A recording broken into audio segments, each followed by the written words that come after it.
In this video, we'll be going over Worksheet 2 of IRS Schedule H, Household Employers and a Credit Reduction State.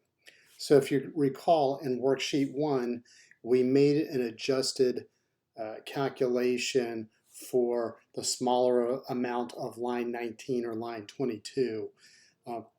So for late payments, that was the essence of Worksheet 1, is if you paid your unemployment tax in full, but after the tax filing deadline, then you could use Worksheet 1 to calculate an adjustment to enter into Schedule H for line 23. So if you completed Worksheet 1, you would use that number at the bottom of Worksheet 1 to place at the top of Worksheet 2. However, if you did not complete Worksheet 1, you would simply take the smaller of either line 19 or line 22 from Schedule H. You place that at the top of the form, and in this case, we inserted the number that we used to calculate Worksheet 1. So $5,000. In line 2, you'll enter the total taxable wages for unemployment tax purposes, which you can find at line 20 of Schedule H. So in this situation, we'll just say that that's $100,000. And now we're going to plug this into the appropriate credit reduction state to calculate our credit reduction. So in this example, we're using the state of California as our credit reduction state. You could use any of the credit reduction states, which are any state listed here that does not have 0.000. And those states are California, Connecticut, Illinois, New York. All of those have a credit reduction rate of 0.003. And then finally, the U.S. Virgin Islands, which has a credit reduction rate of 0.036.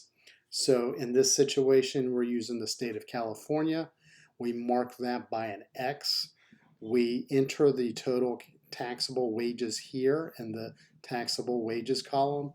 We multiply that by the reduction rate, and we get a credit reduction of $300. Now you do need to place an X in the box of every state where you had to pay state unemployment tax. So if all the states that you check off have a credit reduction rate of 0, then congratulations, you don't need to complete Worksheet 2 at all. So definitely check those states before you start working on Worksheet 2. If there's a state with a credit reduction rate greater than 0, follow the steps that we just outlined. Do not enter your state unemployment wages in the federal unemployment wages, taxable wages box. And also don't include any wages that were excluded from state unemployment tax. So once we, and in this situation, California is the only state where we calculated a reduction. So we simply add all the states, which is 1. We place the credit reduction in line 4, and then we're going to subtract this line 4 amount from the number that we placed at the very top of the worksheet. So that ends up being $4,700. We'll put that here.